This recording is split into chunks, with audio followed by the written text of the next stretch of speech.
ప్రవేశపెట్టే పథకాలకు కూడా కొంతమంది పిల్లి శకునాలు బలుపుతున్నారు. గోడ మీద ఉండే బల్లి శకునం బలికేదంట, కుర్చీలో పడి సచ్చిందంట. ఇవాళ టీఆర్ఎస్ వాళ్ళ పరిస్థితి గట్లుంది. శకునం బలికే బల్లి కుర్చీలో పడి సచ్చిందని ఇవాళ వాళ్ళు శాపనార్థాలు పెడుతున్నారు. ఎట్లిస్తారని మాకు సంకల్ప బలం ఉన్నది. ఈ పథకాలను అమలు చేస్తాం. నేను ఈరోజు చెప్తున్నా, 3,10,00,000 మందికి ప్రతి వాడికి 6 కిలోలు సన్న బియ్యం ఇస్తాము. ఎన్ని వేల కోట్ల ఖర్చు అయినా పెట్టాము. రైతు రుణమాఫీ చేస్తామన్నాము. 25,35,964 మందికి 20,617 కోట్ల రూపాయలు రైతు రుణమాఫీ మొదటి 10 నెలల్లోనే మేం చేసినాం. 10 ఏళ్లలో చంద్రశేఖరరావు పండ్లకి ఇచ్చుకుంటా 16,000 కోట్లు చేసింది. నాకు నీకు పోలికేంది? నందికి పందికున్నంత తేడా ఉంది. నాతో పోల్చుకునేదేంది?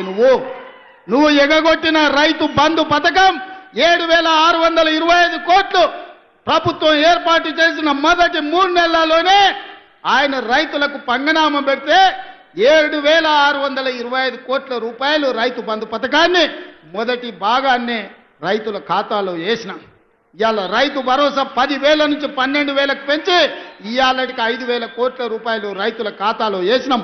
తొందరలోనే మిగతా 4,000 కోట్లు కూడా వేసి ప్రతి సంవత్సరం రైతు భరోసా పథకం కింద పేదలకి 20,000 కోట్ల రూపాయలు పంచి పెడతాం.